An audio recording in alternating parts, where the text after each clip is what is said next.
नमस्कार, मैं हूं आपके साथ शिप्रा झा और आप देख रहे हैं न्यूज़ 18 बिहार झारखंड का डिजिटल प्लेटफॉर्म। ईरान और इजराइल एक दूसरे पर लगातार हमले कर रहे हैं और इसी बीच अब चीन के राष्ट्रपति शी जिनपिंग का एक बड़ा बयान सामने आया।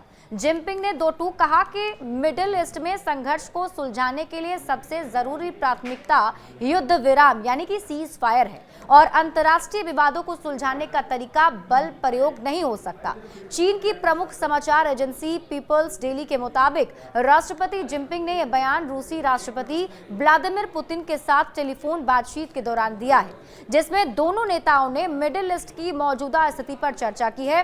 साथ ही उन्होंने सभी संबंधित पक्ष विशेषकर इजराइल से अपील की कि वो जितनी जल्दी हो सके युद्ध विराम लागू करे ताकि क्षेत्र में शांति और स्थिरता बहाल की जा सके। जिनपिंग ने दोहराया कि चीन हमेशा संवाद और कूटनीति के जरिए अंतर्राष्ट्रीय मुद्दों के समाधान का पक्षधर रहा है और बल का प्रयोग किसी भी समस्या का अस्थायी समाधान नहीं हो सकता।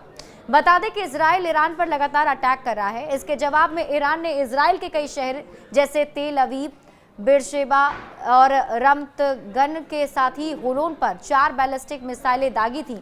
इनमें एक मिसाइल तेल अवीव के सोरोका अस्पताल पर जा गिरी, जिससे पूरे अस्पताल में अफरा तफरी मच गई।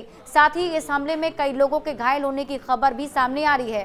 सोरोका मेडिकल सेंटर के महानिदेशक प्रोफेसर स्लोमी कोडेश ने गुरुवार की सुबह मिसाइल हमले के बारे में मीडिया को जानकारी देते हुए कहा था कि मिसाइल ने सोरोका के पुराने सर्जिकल वार्ड की इमारत को निशाना बनाया था। यह अपेक्षाकृत पुरानी इमारत है जिसे हाल के दिनों में खाली कराया गया था।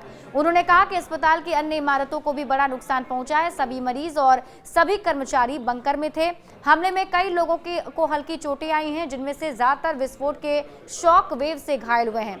ईरान द्वारा सोरोका अस्पताल पर मिसाइल दागने के बाद इजरायली रक्षा मंत्री ने तेहरान पर नए तरीके से हमला करने का ऐलान किया है। साथ ही उन्होंने ईरान के supreme leader Ayatollah Ali Khamenei के खात्मे की खुली चेतावनी भी दी है और इससे पहले इजराइल पीएम ने भी ईरान को अंजाम भुगतने की धमकी दी थी।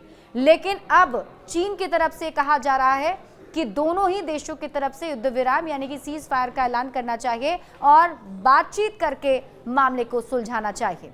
बड़े अपडेट्स के लिए आप जुड़े रहे न्यूज़ 18 बिहार झारखंड के साथ।